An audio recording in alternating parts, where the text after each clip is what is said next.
The smell of garlic and fresh bread filled the air at Antonio's restaurant, one of the fanciest places in downtown Chicago.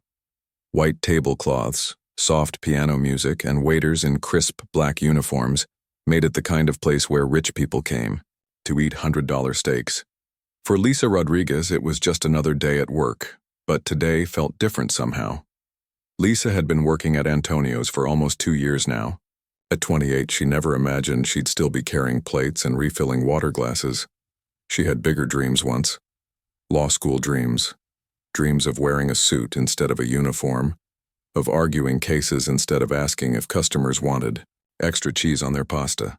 But life had other plans. It was a busy Friday night and Lisa was already tired. She'd been working since noon, covering for another waitress who called in sick. Her feet hurt in her black work shoes, and she had 3 more hours until closing time. She checked her phone quickly during a break. Another text from her younger brother David about his doctor's appointment next week. The appointment they couldn't really afford, even with her 2 jobs. David was only 23, but muscular dystrophy was slowly stealing his strength. Their parents died in a car crash 5 years ago, leaving Lisa to take care of everything. She dropped out of law school in her final year to work full-time. Some days, she wondered what would have happened if she'd finished her degree. But David needed her, and family comes first. The restaurant was packed tonight. Business executives celebrating deals, couples on expensive dates, and families enjoying weekend dinners. Lisa moved between tables with practiced ease, smiling even when customers were rude, pretending everything was fine even when it wasn't. Around 8:30, a group of men in expensive suits walked in. Lisa recognized the tall one in the middle immediately. Everyone in the city knew that face from magazines and news reports. Robert Chen, the tech billionaire who started multiple companies before he turned 35. He was worth more money than most people could imagine, but he looked tired tonight. Really tired. Lisa had served him before. He came to Antonio's about once a month with different business partners. He was always polite but distant, like he was thinking about something else entirely. He never really looked at the servers, just ordered his usual salmon and worked on his phone the whole time. Tonight was no different, or so she thought. Lisa approached their table with menus and water glasses. The other men were talking loudly about some business deal, throwing around numbers that made her head spin. Robert sat quietly, barely listening to their conversation. He kept staring at his phone, but not in the usual way. He wasn't reading emails or texts. He was just staring at a photo, his face completely blank.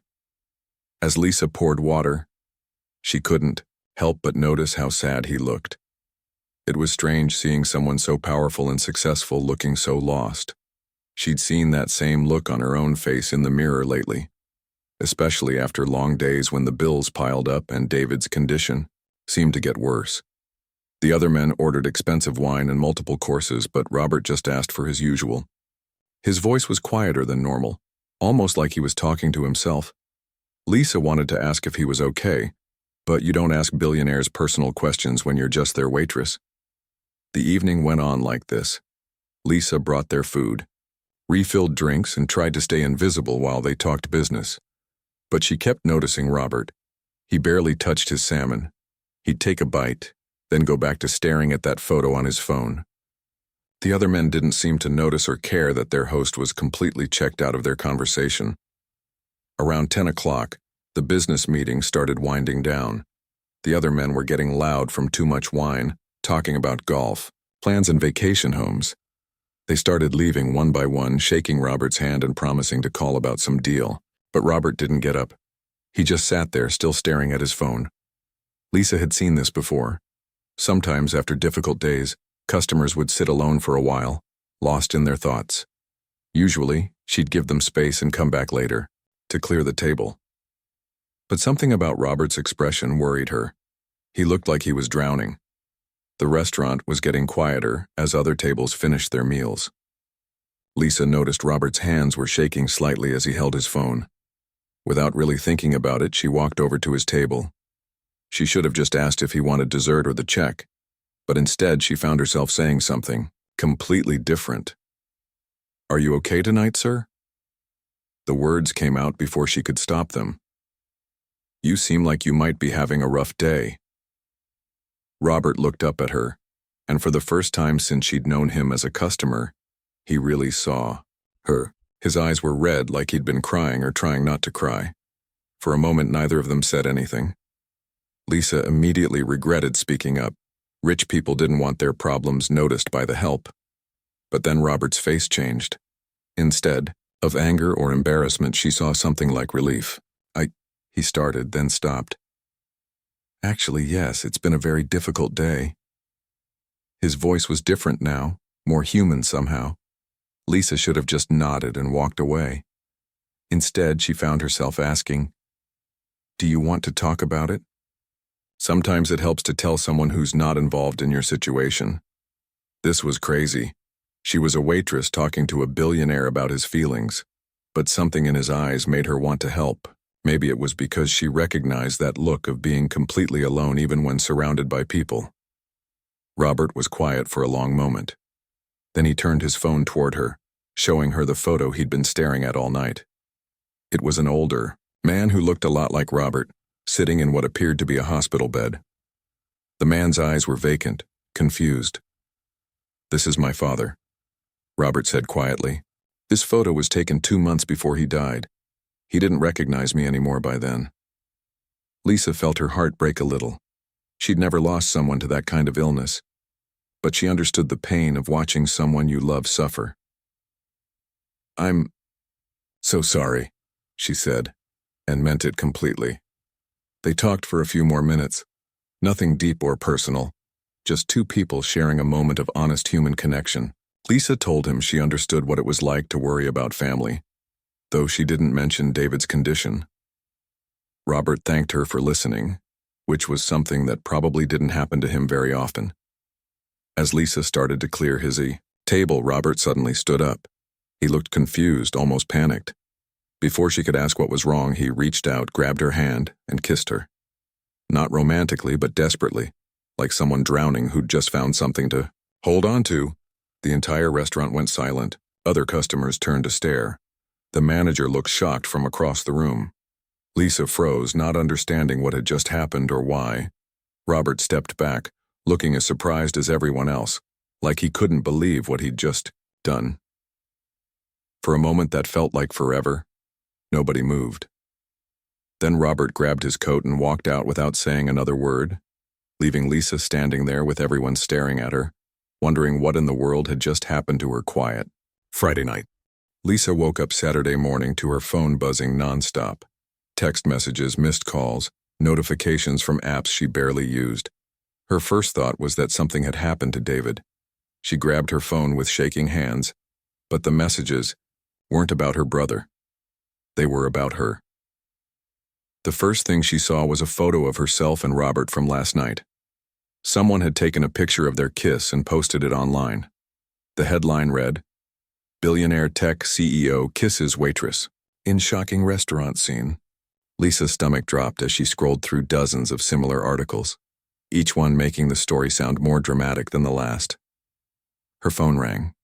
It was her best friend Amy, who worked at the coffee shop next to Antonio's. "Lisa, are you seeing this? You're all over the internet. What happened last night?" Lisa tried to explain, but how do you explain something you don't understand yourself? "I don't know, Amy. He just seemed really sad. And then suddenly he kissed me. I think he was having some kind of breakdown or something." The restaurant manager called next. "Lisa, I need you to come in early today. We're getting calls from reporters. This is turning into a circus." His voice sounded stressed, like he blamed her for the whole situation. By the time Lisa got to work that afternoon, there were actually reporters outside Antonio's, people with cameras and microphones asking questions about the mystery waitress who captured a billionaire's heart. Lisa put her head down and walked through the back entrance, hoping nobody would recognize her. Inside, her coworkers were buzzing with excitement and gossip. Some thought it was romantic, others thought it was weird. A few seemed jealous that Lisa was getting all the attention. The manager pulled her aside and told her to keep her head down and just do her job. "This better not affect our reputation," he warned. Lisa tried to work normally, but it was impossible. Customers kept staring at her, whispering and pointing. Some tried to take pictures with their phones. One woman even asked for her autograph, like she was some kind of celebrity. Lisa just wanted the day to end. Meanwhile, across the city in a glass office building that touched the clouds, Robert's family was having a very different kind of morning.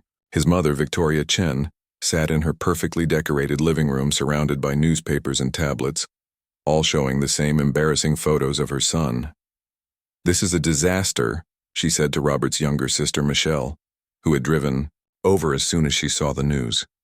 "Do we know anything about this girl? She's obviously trying to trap him for his money."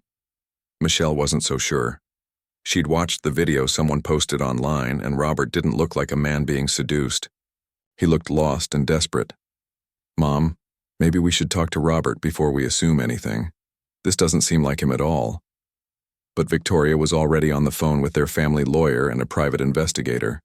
"I want to know everything about this waitress. Where she lives, who her family is, how much debt she has. I guarantee you she planned this whole thing." The Chen family had built their wealth over 2 generations. Victoria's late husband had started with one small restaurant and turned it into a food empire before moving into technology. They'd worked too hard to let some stranger destroy their reputation. In Victoria's mind, women who worked service jobs were either looking for handouts or trying to marry rich. There was no other explanation. Robert, meanwhile, had locked himself in his penthouse apartment and wasn't answering calls from anyone.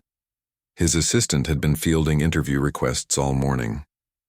Stock prices for his companies were already starting to fluctuate as investors worried about their CEO's stability. By Sunday afternoon, Lisa couldn't take it anymore.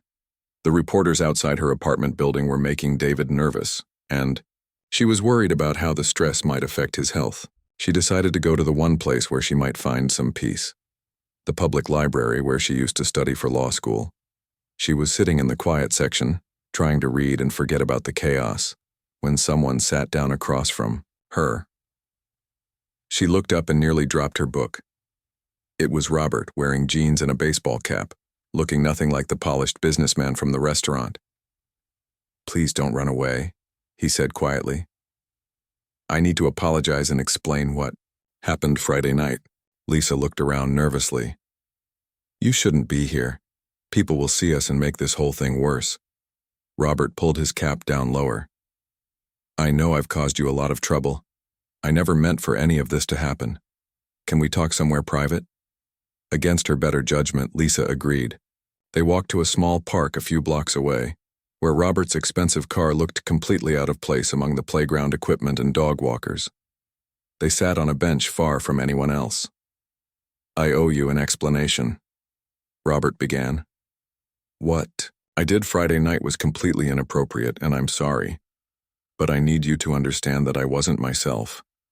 Lisa waited for him to continue. She'd been wondering all weekend what could have driven a man like him to act so strangely. Robert took a deep breath like he was about to jump off a cliff.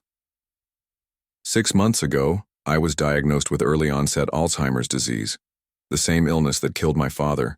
His voice was barely above a whisper. Lisa felt the world stop spinning. "What?" "I'm 35 years old, and my brain is already starting to betray me. Some days I forget conversations I had that morning. I'll be in a meeting and suddenly not remember how I got there. I wake up at night in a panic because I can't remember my assistant's name." Lisa stared at him, trying to process what she was hearing. This successful, powerful man was facing the same kind of devastating illness she'd watched destroy other families. "The photo I was looking at Friday night was my father near the end. I was thinking about how I'm going to end up the same way, and how I haven't told anyone in my family yet, because I'm terrified of what will happen to my companies. To all the people who depend on me for their jobs," Robert continued, his words tumbling out like he'd been holding them back for months. "I've been carrying this secret alone, pretending everything is fine while I try to figure out how to plan for a future where I won't be able to make decisions. When you asked if I was okay, you were the first person in months to see that I was struggling. I guess something in me just broke." Lisa felt tears starting in her eyes. "Robert, I'm so sorry. I can't imagine how scary that must be." "The worst part is the loneliness," he admitted. I can't tell my family because my mother will panic and try to take control of everything before I'm ready. I can't tell my business partners because they'll lose confidence in my leadership. I can't tell anyone, so I just pretend I'm fine while everything falls apart inside." They sat in silence for a while, both lost in their own thoughts.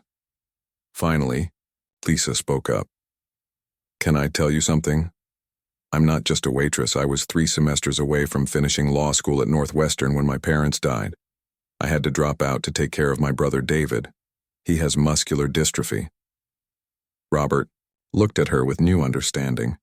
"So you know what it's like to have your whole life change because of something you can't control." "Yeah, I do. And I know what it's like to feel like you're carrying everything alone." Lisa paused, then added, "I also know something about medical, law and estate planning from my studies. If you need help organizing your affairs while you still can, I might be able to assist you." Robert stared at her. "You'd do that? After I've turned your life upside down?" Lisa thought about it. Here was a man facing one of the most terrifying diagnoses possible, trying to handle it alone while the whole world watched his every move. And here she was, someone who actually understood both the legal and emotional challenges he was facing. "Maybe we can help each other," she said finally.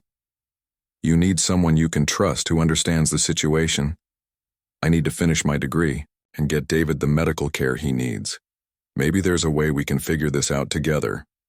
For the first time since Friday night, Robert smiled. Not the polite business smile he wore in meetings, but a real smile of relief and hope. Neither of them realized that across the park, a photographer with a long lens was capturing every moment of their conversation, preparing to sell another story about the billionaire and the waitress who had mysteriously captured his attention. 2 weeks after their conversation in the park, Lisa found herself in a place she never imagined she'd be, sitting in Robert's private office on the 42nd floor of the Chen building. The view of the city was breathtaking, but Lisa was too nervous to appreciate it. She clutched a folder of legal documents she'd been researching, feeling completely out of place among the expensive furniture and modern art. Robert looked different in his business suit, more like the intimidating billionaire the media portrayed, but when he spoke, his voice carried the same vulnerability she'd heard in the park. "I've been thinking about your offer to help, and I think we both need this more than we're willing to admit." Lisa had spent sleepless nights wondering if she was making a huge mistake. Getting involved with Robert Chen meant entering a world she didn't understand, with stakes higher than anything she'd ever dealt with. But David's medical bills were piling up, and her part-time law school schedule meant she could barely afford rent, let alone proper treatment for her brother. "I've been doing research on your situation," Lisa said, opening her folder. "There are legal ways to plan for cognitive decline that protect both you and your companies, but it's complicated, and it has to be done while you're still legally competent to make decisions." Robert leaned forward, interested. "What kind of planning?" "Advanced directives, power of attorney documents, succession planning for your businesses, but more importantly, setting up structures that let you gradually transfer responsibilities without alerting everyone to why you're doing it." Lisa pulled out several papers. "I've been studying cases of other executives who've dealt with similar diagnoses." What Lisa didn't tell Robert was that she'd been staying up until 3 in the morning in the law library, researching everything she could find about early-onset Alzheimer's and business succession. She'd even reached out to her former professors, carefully asking hypothetical questions about estate planning for young executives. Robert was amazed by her thoroughness. "You've put more thought into this in 2 weeks than my own lawyers have in 6 months. But then again, I haven't been honest with them about why I need these documents. They agreed to meet twice a week, always in different locations to avoid suspicion. Sometimes at the library, sometimes at quiet coffee shops across town, once even at a park where David was doing physical therapy. Lisa would bring legal research and questions, while Robert provided insight into his business operations and family dynamics. But their secret meetings didn't stay secret for long. Victoria Chen had hired 2 private investigators to dig into Lisa's background, and they were thorough. Within a week, she had a thick file on Lisa Rodriguez. Dropped out of law school, works multiple jobs, younger brother with expensive medical condition, parents died leaving significant debt. To Victoria, it painted a clear picture of a desperate woman looking for a wealthy savior. "Look at this," Victoria told her daughter Michelle, spreading papers across her dining room table like evidence in a criminal trial. "She's broke. Her brother needs constant medical care, and she conveniently happens to know enough about law to be useful to Robert. This isn't coincidence. It's a calculated plan." Michelle studied the documents, but something didn't add up. "Mom, if she was just after money, wouldn't she be trying to date him publicly? Instead, she's meeting him in secret and helping him with legal work. That doesn't sound like gold digging to me." "Don't be naive," Victoria snapped. "She's playing a longer game. Help him with his business problems, make herself indispensable. Then when he's vulnerable, she'll strike." Victoria's investigation had uncovered something else that worried her. Lisa had been researching Robert's medical condition extensively. Victoria didn't know about the Alzheimer's diagnosis, but she could see that Lisa was studying degenerative diseases and legal planning for cognitive decline. In Victoria's mind, this proved that Lisa was plotting to take advantage of some kind of mental health issue. Meanwhile, the media attention was making Lisa's life increasingly difficult. Reporters had figured out where she lived and worked. They followed her to David's doctor appointments, asked her neighbors questions about her personal life, and offered money for exclusive interviews about her relationship with Robert.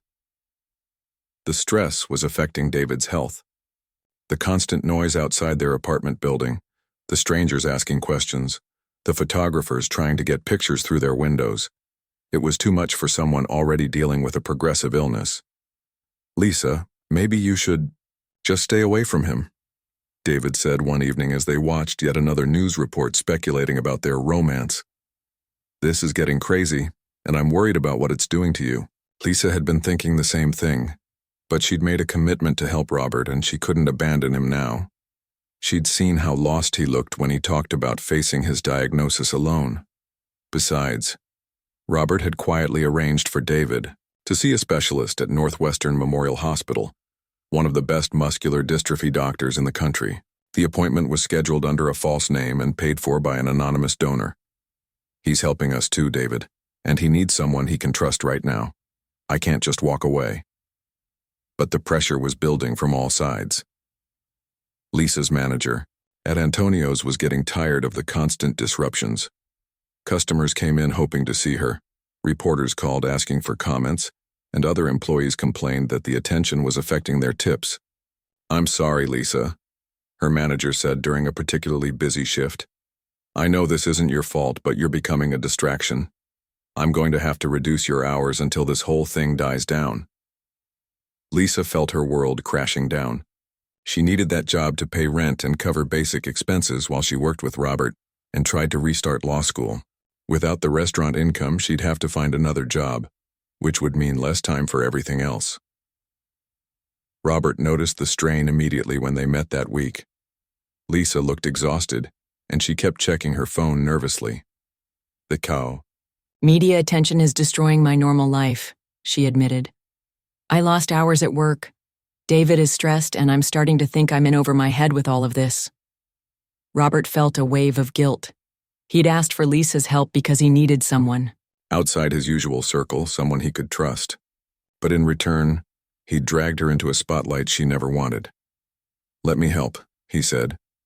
"I can arrange for you to go back to school full-time and cover your expenses while you finish your degree. That way you can focus on your studies and help me with the legal planning without worrying about paying bills." Lisa was torn. Accepting Robert's financial help felt like crossing a line, but she was running out of options. David needed consistent medical care. She needed to finish her education, and the media circus wasn't going away anytime soon. "I don't want your charity," she said finally. "But if we're going to work together on your legal planning, I need to understand your business operations better. Maybe I could work as a legal consultant rather than just a friend helping out." Robert smiled at her pride and determination. "Deal. You'll be my private legal consultant with a proper contract and everything. That way it's a professional relationship, not charity." What neither of them realized was that Victoria's investigators had photographed their entire conversation through the coffee shop window. By the next morning, Victoria would have detailed reports about Lisa's financial struggles and her new consulting arrangement with Robert. In Victoria's mind, this would be the final proof that Lisa was systematically working her way into Robert's life and finances. The battle lines were being drawn, and Lisa was about to discover that helping a billionaire plan for his future meant going to war with a family that had spent decades protecting their empire from outsiders they saw as threats. Michelle Chen had always been the reasonable one in her family. While her mother Victoria made decisions based on emotion and suspicion, Michelle preferred to gather facts before jumping to conclusions. But after weeks of watching her mother's obsession with Lisa grow more intense, Michelle decided it was time to get answers herself. It was a Thursday night when Michelle made her decision. She'd spent the day listening to Victoria plan what she called protective measures against Lisa, everything from hiring more investigators to considering legal action to keep her away from Robert. Michelle knew her brother well enough to recognize that something deeper was going on, something their mother's conspiracy theories couldn't explain.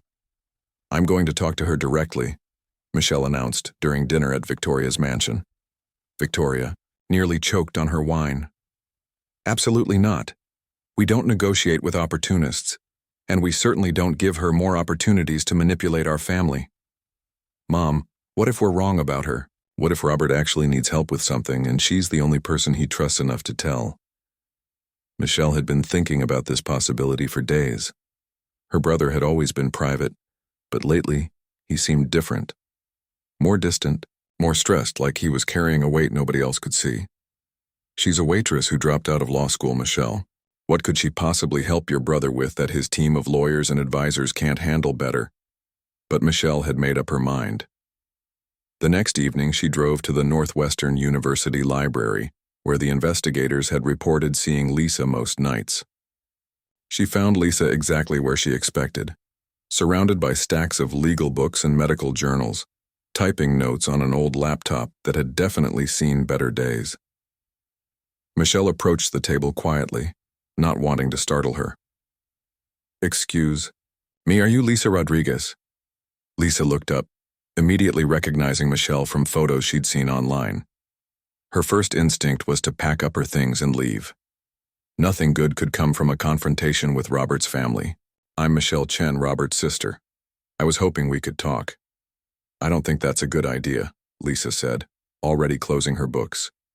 "Your family has made it clear how you feel about me. Please, just 5 minutes.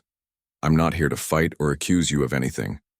I just want to understand what's really going on with my brother." Something in Michelle's voice made Lisa pause. Unlike Victoria's cold hostility in the news interviews, Michelle sounded genuinely concerned, almost desperate. 5 minutes, Lisa agreed, but she kept her things packed, ready to leave if needed. Michelle sat down across from her, glancing at the books spread across the table. She could see titles about neurological diseases, estate planning, and business succession law. These weren't the kind of books someone would read if they were just trying to date a rich man. "My mother thinks you're trying to take advantage of Robert," Michelle said directly. "But these books suggest you're helping him with something serious, something medical." Lisa's heart raced. She'd promised Robert she wouldn't tell his family about his diagnosis until he was ready, but seeing Michelle's worried expression, she realized that keeping the secret might be hurting the family more than helping them. "I can't discuss your brother's private medical information," Lisa said carefully. "But I can tell you that everything I'm doing is to help him, not hurt him." Michelle leaned forward. "Is he sick? Is that what this is about?" Lisa looked at the legal documents she'd been working on, papers that would protect Robert's business empire and ensure his family's financial security even after he could no longer make decisions for himself. She thought about all the nights she'd spent researching treatment options and care facilities, trying to help him plan for a future he was terrified to face. "Your brother is dealing with something very difficult," Lisa said finally. "And he's been handling it alone because he's afraid of how it will affect the people he loves. I'm not trying to take anything from your family. I'm trying to help him protect everything he's built." Michelle felt a chill run down her spine. "Protect it from what?" Lisa showed her some of the legal documents, careful not to reveal the specific medical details. These are succession plans, medical directives, and business continuity documents. Your brother is planning for scenarios where he might not be able to run his companies anymore. The pieces started falling into place for Michelle. Robert's strange behavior lately, his increased distance from the family, his apparent inability to focus during business meetings. She'd attributed it to stress, but what if it was something worse? "Oh my God," Michelle whispered. "He's sick, isn't he? Really sick?" Lisa nodded slowly.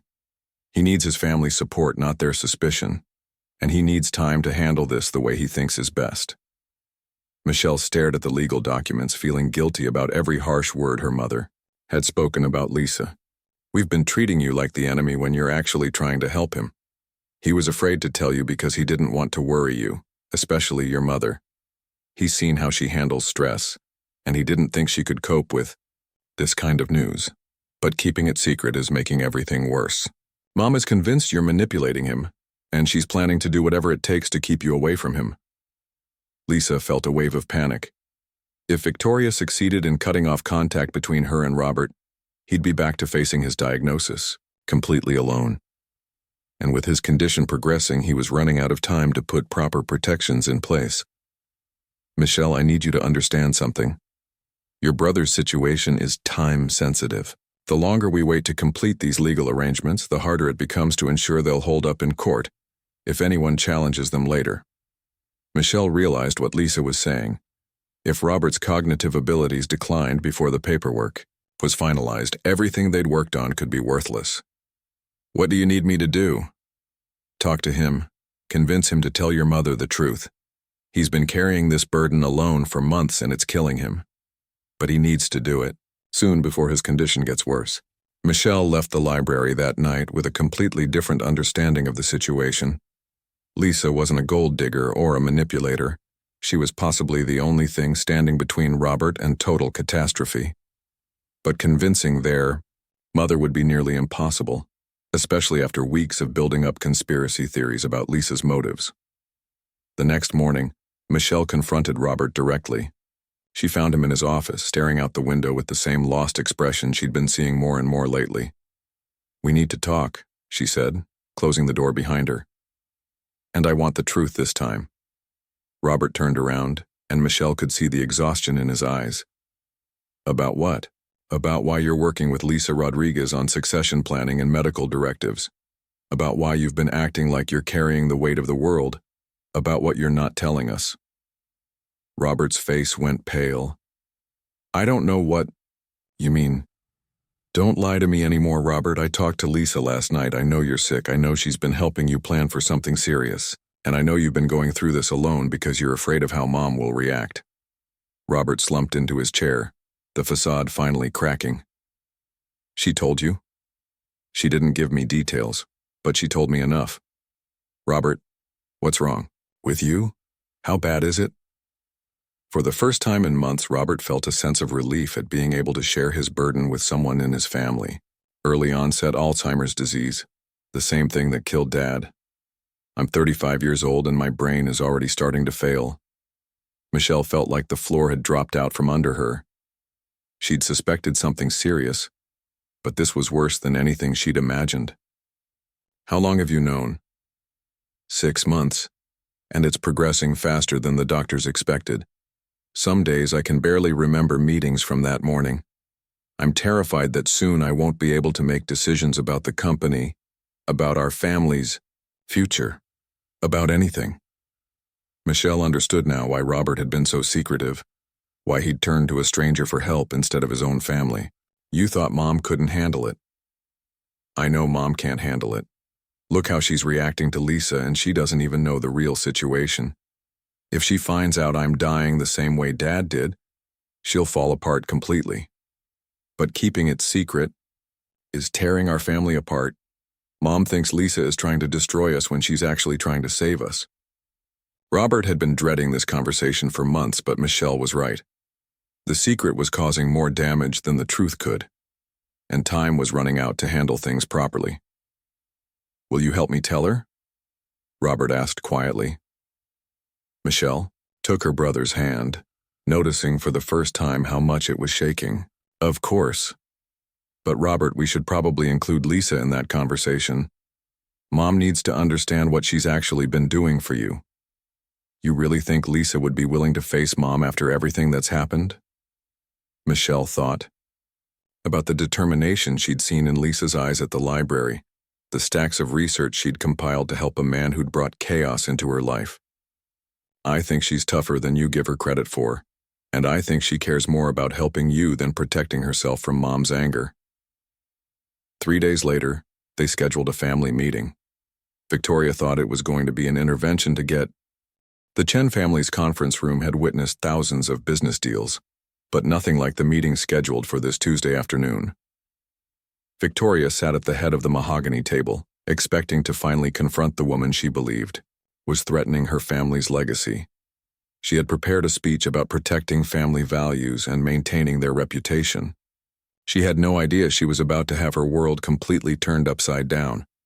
Robert arrived first, looking more nervous than Michelle had ever seen him. His hands were shaking slightly, and he kept checking his phone like he was expecting bad news. Michelle could see the toll that keeping his secret had taken on him over the past months. "Are you sure about this?" Michelle asked quietly. "We could wait a little longer, give you more time to prepare." "No," Robert said firmly. "Every day I wait, my condition gets a little worse.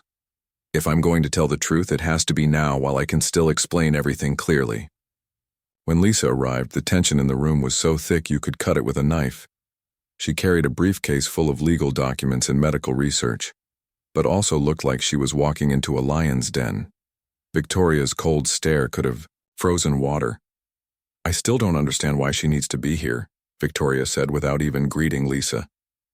"This is a family matter, because she's been helping me handle the most important family matter we've ever faced," Robert replied. "And it's time you knew the truth about everything." Victoria crossed her arms, preparing for battle.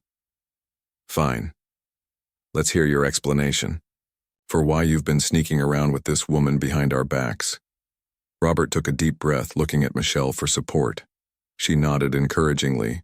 "Mom, 6 months ago I was diagnosed with early-onset Alzheimer's disease, the same condition that killed Dad." The silence that followed was deafening. Victoria's face went completely white, like all the blood had drained from her body. She stared at Robert, trying to process what she'd just heard. "That's not possible," she whispered. "You're only 35, you're healthy, you run marathons." "Dad was only 53 when he started showing symptoms," Robert said gently. "This disease doesn't care about age or health. It's genetic, and I inherited it." Victoria's carefully constructed world began crashing down around her. All her fears about gold diggers and family reputation suddenly seemed meaningless compared to the reality that she was going to lose her son, the same way she'd lost her husband. "How long?" she asked, her voice barely audible. "The doctors think I have maybe 5 to 8 years before I'll need full-time care, but it's progressing faster than they expected. Some days I already have trouble remembering things that happened that morning." Victoria turned to Lisa with fury in her eyes. "And you knew about this? You've been taking advantage of my sick son?" "Mom, stop," Michelle interrupted. "Lisa has been helping Robert plan for his future while he still can. She's been protecting our family, not attacking it." Lisa opened her briefcase and pulled out a thick folder. "Mrs. Chen, I understand why you're angry with me, but I want you to see what Robert and I have been working on." She spread out documents across the table, succession plans for Robert's companies, detailed medical directives, trust documents to protect the family's wealth, and comprehensive care plans for when Robert's condition worsened. "Your son came to me because he was terrified and alone," Lisa explained. "He'd been carrying this diagnosis by himself for months, trying to figure out how to protect everything he'd built before his mind started failing him. He needed someone outside the business world, someone he could trust who wouldn't panic or try to take control." Victoria looked at the documents, slowly realizing the scope of what Lisa had helped Robert accomplish. These weren't the actions of someone trying to steal from the family. They were the careful preparations of someone trying to preserve it. "I don't understand," Victoria said, confusion replacing anger. "Why didn't you tell us? Why go to a stranger?" instead of your own family?" Robert's voice was heavy with emotion. "Because I watched what Dad's diagnosis did to you, Mom.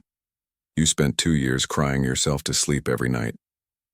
I couldn't bear the thought of putting you through that again, especially when there's nothing anyone can do to stop what's happening to me.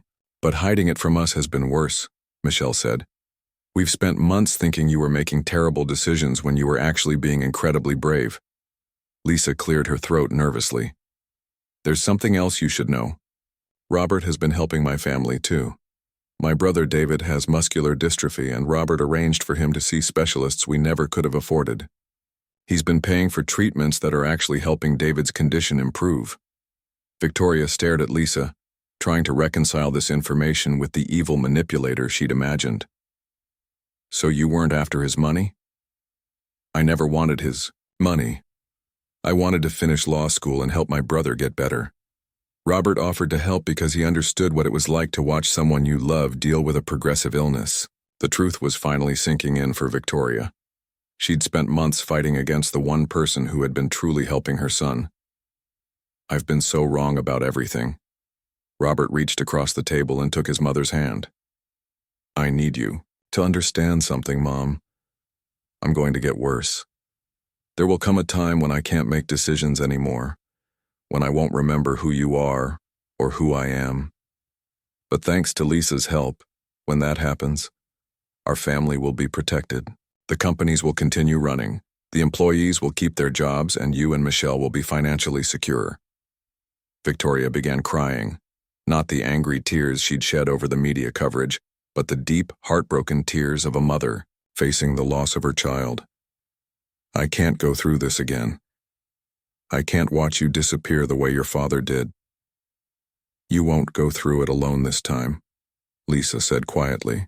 "I've been researching the best care facilities, experimental treatments, support groups for families.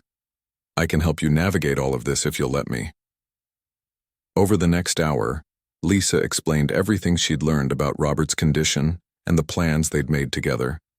She showed Victoria the research on new treatments, the care facilities they'd identified for when Robert would need them, and the legal structures that would keep the family's business empire stable. "I still don't understand why you've done all this for us," Victoria said finally. "You barely knew Robert when this started." Lisa thought about how to explain it. "When I saw Robert that night at the restaurant, he looked exactly like I felt, completely alone and overwhelmed by something too big to handle. I know what it's like to drop everything to take care of family, to feel like you're drowning in responsibilities you never asked for.